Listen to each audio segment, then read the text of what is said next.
होगा, लक्ष्य भी तय किया, रोड मैप भी बनाया और कई तरह के काम, छोटे छोटे काम तो करेंगे, बड़ी पापड़ अचार, लेकिन अब केवल ये काम नहीं करेगी बहनें। काम कोई छोटा नहीं होता, मुर्गी पालन, बकरी पालन, पशुपालन, द्रोण दीदी, बैंक सखी, पशु सखी, कृषि सखी, ये तो सब बनेंगी। लेकिन अब बहनों को उद्यमी बनाने का काम भी अब हम करके दिखाएंगे। इंडिविजुअल बहनें भी कैसे लखपति बने समूह के अलावा, और वो अलग अलग तरह के उद्यम प्रारंभ करें, उस दिशा में भी हम कदम बढ़ाएंगे। और हमने तय किया है माननीय उप सभापति महोदय, उसके लिए हम 5 साल में 10 लाख करोड़ रुपया बैंक लिंकेज भी कराएंगे और 1.5 लाख करोड़ रुपया इंडिविजुअल दीदी को भी उद्यमी बनाने के लिए दिलाएंगे। और सारी दुनिया देखेगी कि एक दिन 6 करोड़ लखपति दीदी भी बन जाएगी। माननीय उप सभापति महोदय, हमारा तो संकल्प और सपना है, कोई बहन गरीब ना रहे। क्यों किसी बहना की आंखों में आंसू रहे, क्यों वो थोड़ी मोटी राशि के लिए अपनी हाथ फैलाए। नारी तू नारायणी, इस लखपति दीदी अभियान ने उस बहन की सृजनात्मक क्षमता को आज दुनिया के सामने ला के खड़ा कर दिया है। मेरी वो बहनें जो कल तक घूंघट में रहती थी, घर से बाहर नहीं निकलती थी, रोटी केवल बनाने का काम करती थी, आज जब माइक पे आती है तो ऐसा बोलती है कि बड़े बड़े नेताओं के छक्के छूट जाते हैं। केवल आर्थिक सशक्तिकरण नहीं हुआ, आर्थिक सशक्ति के साथ साथ शैक्षणिक सशक्तिकरण भी हुआ है और सामाजिक सशक्तिकरण भी हुआ है। पहले वो जानी जाती थी कि ये राम सिंह की औरत है, अब आजकल लोग कहते हैं ये राधा का पति है। ये हालत है। उन्होंने अपनी क्षमता से, अपनी रचनात्मकता से, अपनी मेहनत से एक नया इतिहास रचा है। कभी किसी कवि ने लिख दिया था, नारी तू केवल अबला है, या आंचल में है दूध और आंख में पानी। लेकिन आज वही बहनें कह रही है, आज आसमां मैं हूं ऊपर और आसमां नीचे, जमाने से वो आगे चल रही है। ये चमत्कार हुआ है लखपति दीदी अभियान के कारण, ग्रामीण आजीविका मिशन के कारण। और ये अभियान तब तक जारी रहेगा उप सभापति जी, तब तक जारी रहेगा जब तक एक एक बहन को हम लखपति नहीं बना देते। कोई बहन गरीब नहीं रहेगी हिंदुस्तान की धरती पर। यह संकल्प प्रधानमंत्री श्रीमान नरेंद्र मोदी जी ने लिया है, उसको पूरा करने में हमारा विभाग। और आज देखिए राजनीतिक सशक्तिकरण, अकेले मध्य प्रदेश में 17,000 बहनें चुन के आई है। जिला पंचायत अध्यक्ष गुड्डी बाई, श्योपुर जिले की एक आदिवासी महिला, सेल्फ हेल्प ग्रुप में काम करती थी, आज राज्य मंत्री का दर्जा प्राप्त है और लाल बत्ती की गाड़ी लगा के, झंडा लगी गाड़ी में बैठती है तो बहनें फूली नहीं समाती। जिला पंचायत अध्यक्ष, जनपद अध्यक्ष, सरपंच, अलग अलग पदों पर पहुंचने का काम आज हमारी ग्रामीण क्षेत्र की ये बहनें स्व सहायता समूह की कर रही है। और वो दिन भी दूर नहीं है जब कई बहनें राज्यसभा और लोकसभा की शोभा और बढ़ाने का काम करेगी। ये राजनीतिक सशक्तिकरण, ये चमत्कार है, ये बड़ा परिवर्तन है जो भारत की इस पवित्र भूमि पर नरेंद्र मोदी जी के नेतृत्व में हुआ है। मैं उनका अभिनंदन करता हूं। और माननीय उपसभापति महोदय, जब बहनों की बात आती है तो केवल बहनों के लखपति बनने से काम नहीं चलेगा, रहने के लिए बढ़िया घर भी चाहिए। माननीय उपसभापति महोदय, मैं आपके माध्यम से निवेदन करना चाहता हूं, जब कच्चा मकान होता है, केवल झोपड़ी में रहते हैं, तो वैसी जिंदगी की कितनी दिक्कतें होती है ये समझने की जरूरत है। कच्ची झोपड़ी घास फूस की, घनघोर बारिश आ गई, पानी रात भर घर के अंदर गिरता है, पूरा परिवार सो नहीं पाता, छूते पानी के सामने खाली बर्तन रख के कोशिश करता है उसके कच्चा फर्श खुद ना जाए, दलदली ना बन जाए, इस बात के वो प्रयत्न करता है। कच्चा घर मतलब जिंदगी केवल बरसात में घर नहीं टूटता, गरीब की जिंदगी भी टूटती है, आशाएं भी टूटते हैं, बच्चों के सपने भी टूटते हैं और उसका भविष्य भी बिखरता है। और इसलिए एक घर जरूरी है परिवार को आसानी से रहने के लिए। मैं कहना चाहता हूं, जब ग्रामीण गरीबी थी तब स्वर्गीय कल्याण सिंह जी, जो देश के बहुत बड़े नेता थे, जो उत्तर प्रदेश के मुख्यमंत्री भी रहे, जब वो पार्टी का काम करते थे तो वो एक अधिवेशन में उन्होंने एक कविता कही थी, अगर उस समय कोई मौजूद हो तो उसको याद होगी, वो कविता मुझे आज भी याद है। उन्होंने कहा था, टूटे घोर घरेंदे तेरे, टूटे घेर घरोंदे तेरे, टूटी तेरी खटिया रे, अंधियारे में कटे जिंदगी, बिना दिया बिन डिबिया रे, तेरे घर वाली के फटी फटाई अंगिया रे, और इस सवांध में आग लगा दे, क्रांति भरे अंगारों से, देश की खुशहाली का रास्ता गांव गली गलियारों से। ये स्वर्गीय कल्याण सिंह जी ने कहा था। और हमारी सरकार जहां जहां आई और प्रधानमंत्री जी श्रीमान नरेंद्र मोदी जी के नेतृत्व में आज हमारी सरकार ने गरीबों के घर बनाने का संकल्प लिया, फैसला किया। और माननीय अध्यक्ष महोदय, माननीय उपसभापति महोदय, मुझे बताते हुए प्रसन्नता है, 4 करोड़ घर बनाने का संकल्प प्रधानमंत्री नरेंद्र मोदी जी के नेतृत्व में पूरा हो गया है। पक्के मकान उन ग्रामीण गरीब बहनों और भाइयों को मिल रहे हैं। कुछ माननीय सदस्यों ने यह बात उठाई कि राशि कम है, राशि कम है, राशि कम है। जब उधर की सरकार थी तो केवल सूखे 70,000 मिलते थे, और उनमें भी हालत ये हो जाती थी कि पैसा पहले तो नगद दिया जाता था, बाद में चेक दिया जाता था, नाम सूची में जोड़ने वाले आधे पैसे रख लेता था, आधे पैसे वो खुद ही रख लेता था, पैसे गरीब तक पूरे पहुंचते नहीं थे। उस समय तो एक स्वर्गीय प्रधानमंत्री जी ने बड़े मायूस हो कर कहा था, हम क्या करें, 1 रुपया भेजते हैं, 15 पैसा पहुंचता है। वो मजबूर थे, लेकिन मजबूत प्रधानमंत्री है जो 1 रुपया भेजता है तो पूरा का पूरा 1 रुपया गरीब के खाते में पहुंचता है। ये परिवर्तन है। माननीय उपसभापति महोदय, तय हुआ गरीब को घर देंगे, 1,20,000 रुपया देते हैं, लेकिन 1,20,000 अकेला नहीं है। माननीय उपसभापति महोदय, शौचालय बनाने के लिए 12,000 रुपया अलग मनरेगा की मजदूरी से कन्वर्जेंस किया, क्योंकि गरीब घर बनाता है तो मजदूर भी खुद ही हो जाता है। 90 से 95 दिन की मजदूरी देने का काम करते हैं, ये मिला के लगभग 1.5 लाख हो जाता है, लेकिन 1.5 लाख नहीं है। जब कोई प्रधानमंत्री कल्पनाशील मस्तिष्क का धनी होता है तो एक योजना को संपूर्ण कैसे बनाता है, ये देखिए। घर के साथ जो जो योजनाएं जोड़ी, उससे केवल घर नहीं, घर में बहन को उज्ज्वला रसोई गैस कनेक्शन। याद कीजिए उपसभापति महोदय, आपने भी गांव में वो मजबूरी देखी थी। बरसात के दिनों में लकड़ी गीली हो गई, जहां तहां से तोड़ ताड़ के लेके आई बहन, और चूल्हे में ठूसी, घंटों फूंकती रहती थी चूल्हा, धुआं उसके फेफड़ों के अंदर जाता था, कितनी बीमारियों का शिकार होती थी। इनकी सरकार इतने दिनों रही, बहन के इस दर्द को समझा, क्या संवेदना थी उस समय की सरकार में। अगर इस दर्द को महसूस किया तो प्रधानमंत्री नरेंद्र मोदी जी ने महसूस किया, और ये फैसला किया, ऐतिहासिक फैसला, कि गांव की गरीब बहन के घर में भी गैस कनेक्शन क्यों ना हो। और अब ये तय किया कि घर होगा तो घर में गैस कनेक्शन भी होगा। तो घर में गैस कनेक्शन, गांव तक सड़क, पक्की सड़क, उसका इंतजाम, उसके साथ साथ नल से जल। माननीय उपसभापति महोदय, वो दिन भी देखे हमने। मैं तो गांव का रहने वाला हूं, रात रात भर कुएं पे, जब कुएं होते थे, गर्मी में पानी खत्म हो जाता था, इंतजार करती थी बहनें चू चू के पानी, 1 बाल्टी कैसे भरे, लाइन लगती थी। रात रात भर जगते थे कि सबसे पहले मेरा बर्तन कैसे भर लूं, मेरा घड़ा कैसे भर लूं। कई बार 3-3, 4-4 किलोमीटर पैदल केवल पानी लेने जाना पड़ता था। बहन की जिंदगी में काम क्या है, 4 घंटे, 5 घंटे, 6 घंटे गर्मियों में केवल पानी भरने में खर्च कर देती थी। और पानी भरने कहां कहां जाते थे, मैंने अपनी आंखों से देखा है। ऐसी नदी जो गर्मी में सूख जाती थी, उस नदी के बीच में गड्ढा खोदते थे कि इसमें तो कम से कम वाटर लेवल थोड़ा ऊपर होगा और 1-8 बाल्टी पानी मिल जाएगा। और वो इकट्ठा किया हुआ गंदा पानी पी के कई बार कई रोगों का शिकार होती थी बहनें। क्यों जयराम रमेश जी ध्यान नहीं गया आपकी सरकारों का? कब गांव के बारे में सोचा, गांव में शुद्ध पीने का पानी मिले, इसकी चिंता की क्या कभी कांग्रेस की सरकार ने, कभी यूपीए की सरकार ने?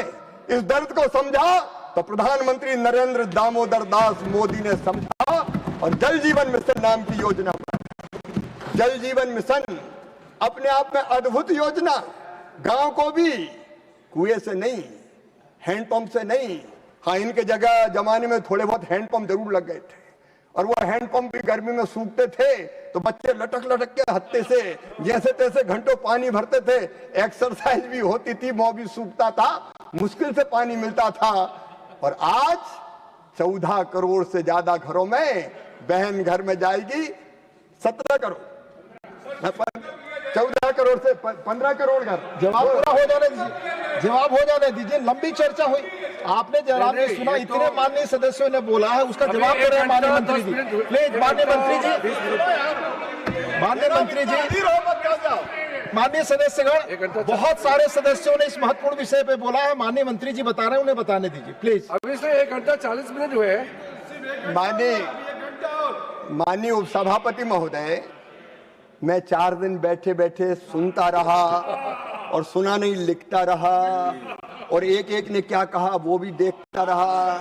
मुझे तकलीफ नहीं हुई, आपको तकलीफ क्यों हो रही है? परेशानी किस बात की है? आप तो दिनों रात सदन में बैठते हो, इतने गंभीर सदस्य हो। अरे विस्तार से जवाब दे रहा है, खुश होना चाहिए। विस्तार से चर्चा हो जाने दो, मैं जवाब दे रहा हूँ। प्लीज प्लीज पहले ये चर्चा पूरी होने दीजिए प्लीज। शुक्ला जी क्या हो गया? अरे शुक्ला जी क्या बोलते हैं? मैं माननीय उपसभापति महोदय एक बात कहूंगा तो जयराम जी को बहुत अच्छी लगेगी, और वो है घरों में शौचालय का निर्माण।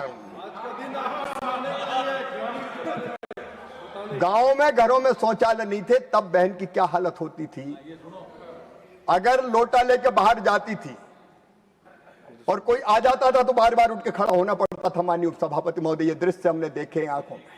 बार बार उठती थी, खड़ी होती थी, उनके स्वास्थ्य पे क्या असर पड़ता होगा, कि इस दर्द को किसी ने समझा। आज मुझे ये कहते हुए संतोष है कि 10 करोड़ से ज्यादा शौचालय बने हैं, तो नरेंद्र मोदी जी की सरकार ने बनाने का काम किया है। कितनी बड़ी घर के साथ शौचालय कितनी बड़ी राहत देता है, उससे स्वास्थ्य पे कैसा असर पड़ता है, ये मुझे बताने की आवश्यकता नहीं है। और माननीय उपसभापति महोदय, घर में बिजली, अंधियारे में कटे जिंदगी जब इनकी सरकार थी। बिजली के कनेक्शन थे ही नहीं, गांव में बिजली नहीं थी, लगभग 18,000 गांव में तो थी नहीं, अता पता नहीं थी, और जहां थी वहां भी एक मोहल्ले में थी, दूसरे में पता ही नहीं था। रामलाल जी के यहाँ बिजली है, लेकिन लल्लू लाल बेचारा अंधेरे में पड़ा, कोई देखने वाला नहीं था, उसके अब खंबा पहुंचता ही नहीं था कभी। और थी तब भी हालत ये थी कि आती कम थी, जाती ज्यादा थी। बिजली नहीं आती थी, बिजली के बिल जरूर आते थे। मैं जब एक जमाने में कांग्रेस की सरकार थी, मध्य प्रदेश में मैं सांसद था, तो मैं एक गांव में गया, तो एक गांव में खेत में किसान और उसके बेटे भीड़ में इकट्ठे हुए, बोले मामा ऐसा इंतजाम कर दो कि हम रात में सो ले। मैंने कहा सोते क्यों नहीं भाई, कोई बीमारी है क्या? बोले बीमारी नहीं है, ये उस समय के मुख्यमंत्री थे, मैं नाम नहीं लूंगा, बोले उनके राज्य में दिन में तो बिजली आती नहीं है, रात में कभी कभार आती है, और आती कम में जाती ज्यादा। जैसी बिजली आती है, बोले मैं दौड़ के खेत में जाता हूँ, बटन दबाता हूँ, क्योंकि मैं और मेरा बेटा रात रात भर खड़े रहते थे कि जब आई बिजली बटन दबाएंगे। तो बोले मैं बटन दबाता हूँ, बेटा आ गई, तो बेटा वहां से चिल्लाता बापू गई, आ गई और गई, आ गई और गई, आ गई और गई। उस जमाने में भी ये बिजली हुआ करती थी। अंधेरों के प्रदेश बना के रखे थे इनने, लेकिन आज सौभाग्य योजना के माध्यम से घर घर में बिजली देने का चमत्कार किया तो नरेंद्र दामोदर दास मोदी ने किया, मानिए। और अब एक अभियान चल रहा है जयराम जी, एक अभियान और चल रहा है। बीच में 5 घर वाले टोले भी मजरे कहीं रह गए हो। मैं माननीय सदस्यों से निवेदन करना चाहता हूं, तब उन टोलों और मजरों में भी छोटे छोटे 5 से ज्यादा घर जिन टोलों मजरों में कहीं दूर रह गए, तो उनमें भी बिजली देने का चमत्कार नरेंद्र मोदी जी की सरकार कर रही है। हर घर उजाले से भरा होगा, आशा से भरा होगा, विश्वास से भरा होगा। जिंदगी अब अंधेरे में नहीं कटेगी। ये चमत्कार भी इस सरकार ने किया। और माननीय उपसभापति महोदय, बीमार हो जाते थे, इलाज के पास पैसे नहीं है। मैंने कैंसर की बीमारी अपने गांव में, यहाँ पे ऊपर उभर आता था कैंसर का फोड़ा, मवाद टपकता था, गांव देखता था, तड़प तड़पते रिश्ते मवाद में मरते हुए लोगों को हमने देखा है। इलाज की कहीं व्यवस्था नहीं थी, कोई योजना नहीं थी। ये तुम्हारी सरकार थी। कब गरीबों के दर्द को तुमने समझा था, कब बीमारों की मजबूरी को तुमने समझा था, ये मैं पूछना चाहता हूं। लेकिन एक गरीब बेटा हुआ भारत में, चाय वाले परिवार में, जिसने तय किया कोई गरीब इलाज के बिना नहीं मरेगा, और आयुष्मान भारत योजना बना के खड़ी कर दी। आज हार्ट की बीमारी हो जाए, लीवर की बीमारी हो जाए, किडनी खराब हो जाए और कोई बीमारी हो जाए तो इलाज के लिए आयुष्मान भारत संबल बन के खड़ी है। मोदी जी जुग जुग जियो, आज सारा देश ये कह रहा है। आयुष्मान भारत से गरीब घर को जोड़ने का चमत्कार अगर किया तो प्रधानमंत्री नरेंद्र मोदी जी की सरकार ने किया। और आपके जमाने में गरीब गरीब गरीबी हटाओ, गरीबी हटाओ, गरीबी हटाओ, लेकिन गरीबी कैसे हटती थी? एक नेताजी की कार से कुचल गया गरीब, एक नेताजी की कार से कुचल गया मजदूर, बीच सड़क पे मर गया, हुई गरीबी दूर। ये इनका मॉडल था, काका हाथरसी ने लिखा था। ये ऐसी गरीबी हटती थी। उस समय के गरीबी हटाओ के नारे थे इनके। किस गरीब की गरीबी हटाने का काम किया? गरीबों के नाम पे केवल वोट उठाने का काम करने का पाप अगर किया तो कांग्रेस ने किया। माननीय उप सभापति महोदय, कभी गरीबी नहीं हटाई। अगर गरीबी हटाने का पूरी गंभीरता से प्रयास किया तो भारतीय जनता पार्टी की, एनडीए की, नरेंद्र दामोदर दास मोदी की सरकार ने किया। और 80 करोड़ से ज्यादा गरीबों को मुफ्त राशन देने का काम अगर किया तो नरेंद्र मोदी की सरकार ने किया। कब तुमने गरीबों को राशन दिया था बताओ? सड़ा लाल गेहूं 4PL 480 खा खा के मर जाते थे लोग, महंगा खरीद खरीद के। उस जमाने में तो ये हालत थी। गरीबी हटाने का काम करोगे? मानी उपसभापति महोदय, जब लीडर विजनरी होता है, कल्पनाशील मस्तिष्क का धनी होता है, तो कैसी कैसी योजनाएं निकल के आती है। ये तो बिजली के बिलों के नाम पे ही कई बार चुनाव जीतने की सोचते थे। माफ कर देंगे, माफ कर देंगे, माफ कर देंगे। और एक सरकार आई, फ्री में दे देंगे, फ्री में दे देंगे, फ्री में दे देंगे, ले लो वोट, फ्री में दे देंगे। लेकिन योजना ऐसी होती है, पीएम सूर्य घर मुफ्त बिजली योजना। ये कल्पनाशील मस्तिष्क होता है जो मुफ्त में बिजली भी देता है, और ऐसी देता है कि जो मांग के नहीं, पूरे स्वाभिमान के साथ लेंगे। अब मुफ्त बिजली घर योजना भी पीएम आवास योजना के घरों में गरीब को मिलेगी। ये नरेंद्र दामोदर दास मोदी की सरकार है, माननीय उपसभापति महोदय। और इसलिए मैं कहना चाहता हूं कि नरेंद्र मोदी जी के मन में जो तड़प है और संवेदना है, उसका कोई मुकाबला नहीं है।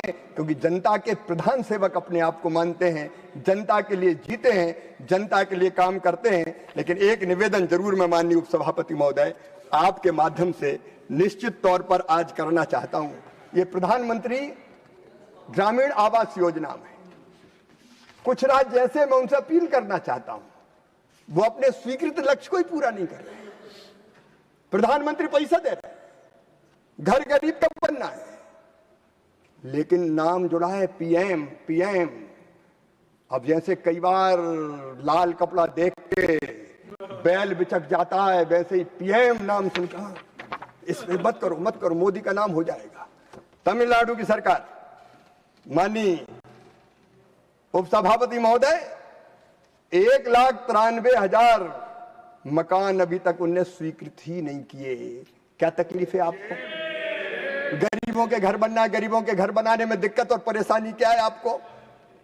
और उसके बाद जो नया सर्वे हो रहा है गरीबों का मकान बनाने के लिए, उस सर्वे में भी भाग लेने का काम नहीं किया।